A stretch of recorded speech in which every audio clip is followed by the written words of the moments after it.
പാകിസ്ഥാനിലെ സിവിലിയൻസിനെ കൂട്ടക്കുരുതി നടത്തിയ ഇന്ത്യൻ പട്ടാളത്തിന്റെ നടപടി അപലപനീയം എന്ന പ്രവാസി മലയാളിയുടെ വിദ്വേഷ പോസ്റ്റ് വിവാദമാകുന്നു. മുമ്പും പല വിവാദങ്ങളിൽ ചെന്ന് ചാടിയിട്ടുള്ള ആൽബിച്ചൻ മുരിങ്ങയിൽ പാല എന്ന പ്രൊഫൈലിൽ നിന്നാണ് സൈനിക നടപടിയെ അപലപിക്കുന്ന പോസ്റ്റ് വന്നത്. പോസ്റ്റിന് ചുവറ്റിൽ നിരവധി കമന്റുകൾ വരുന്നുണ്ട്. കേരളത്തിലെ പാലായിൽ തന്നെയല്ലേ നിന്റെ അപ്പനും അമ്മയും ഇപ്പോഴും? രാജ്യദ്രോഹ കുറ്റം ജാമ്യം ഇല്ലാ വകുപ്പാണെന്ന് മോന് അറിയില്ലല്ലോ അല്ലേ?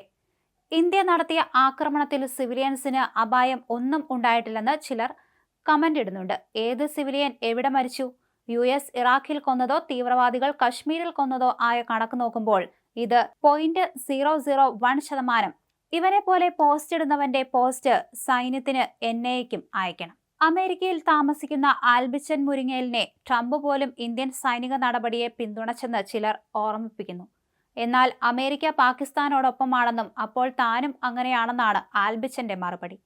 ജനവാസ കേന്ദ്രങ്ങളെയോ സാധാരണക്കാരനെയോ ആക്രമണം ബാധിക്കാതിരിക്കാൻ സായുധ സേന പ്രത്യേകം ശ്രദ്ധിച്ചുവെന്ന് പ്രതിരോധ മന്ത്രി രാജ്നാഥ് സിംഗ് പ്രസ്താവിച്ചിരിക്കെയാണ് സിവിലിയൻസിനെ ആക്രമിച്ചു എന്ന വാദവുമായി ഈ പ്രവാസി മലയാളി രംഗത്തെത്തിയിരിക്കുന്നത്. മുമ്പും ആൽബിച്ചൻ മുരിങ്ങയിൽ ഇന്ത്യ വിരുദ്ധ പോസ്റ്റുകൾ ഇട്ടിരുന്നു. ഇന്ത്യ തന്റെ രാജ്യമല്ലെന്നും ഒരു ഇന്ത്യക്കാരനും തന്റെ സഹോദരീ സഹോദരന്മാരല്ലെന്നും ഫെബ്രുവരി 20 ഇട്ട പോസ്റ്റിൽ ആൽബിച്ചൻ മുരിങ്ങയിൽ പറഞ്ഞിരുന്നു. അമേരിക്കയ്ക്ക് വേണ്ടി കൊല്ലാനും ചാവാനും ഈ അടിമ തയ്യാറെന്ന് ജനുവരി 24 പോസ്റ്റിൽ പറയുന്നുണ്ട്. സോഷ്യൽ മീഡിയയിൽ വിദ്വേഷം ഉള്ളടക്കമുള്ള വിവാദ പോസ്റ്റുകളിലൂടെ വാർത്തകളിൽ ഇടം പിടിച്ചിട്ടുള്ള ആളാണ് ആൽബിച്ചൻ മുരിങ്ങയിൽ. നിയമസഭാ തെരഞ്ഞെടുപ്പിൽ പാലാ പൂഞ്ഞാർ മണ്ഡലങ്ങളിൽ മത്സരിച്ചിരുന്നു. പാലായിൽ നിന്ന് 121ഉം പൂഞ്ഞാറിൽ നിന്ന് 205ഉം വോട്ട് നേടിയിരുന്നു. എന്നാൽ സ്വന്തം ബൂത്തിൽ ഒരു വോട്ട് പോലും നേടാൻ കഴിഞ്ഞിരുന്നില്ല.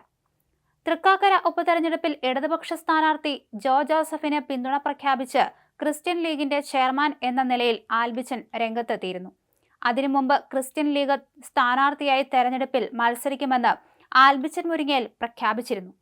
ഹെൽമറ്റ് തെരഞ്ഞെടുപ്പിൽ ചിഹ്നമായി പ്രഖ്യാപിച്ച് പ്രചരണം ആരംഭിച്ചെങ്കിലും പിന്നീട് പിന്മാറുകയായിരുന്നു. എന്തായാലും അതിനു പിന്നാലെയാണ് ഇപ്പോൾ വിവാദത്തിൽ ചെന്ന് ചാടിയിരിക്കുന്നത്. സിവിലിയൻസിനെ ആക്രമിച്ചത് പാകിസ്ഥാൻ പട്ടാളത്തിന്റെ കൂട്ടക്കുരുതിയാണെന്നാണ് ഇപ്പോൾ പറഞ്ഞിരിക്കുന്നത്. ഈ ഒരു പോസ്റ്റിന് താഴെ നിരവധി പേരാണ് വിമർശിച്ചുകൊണ്ട് കമന്റ് ഇട്ടുകൊണ്ടിരിക്കുന്നത്.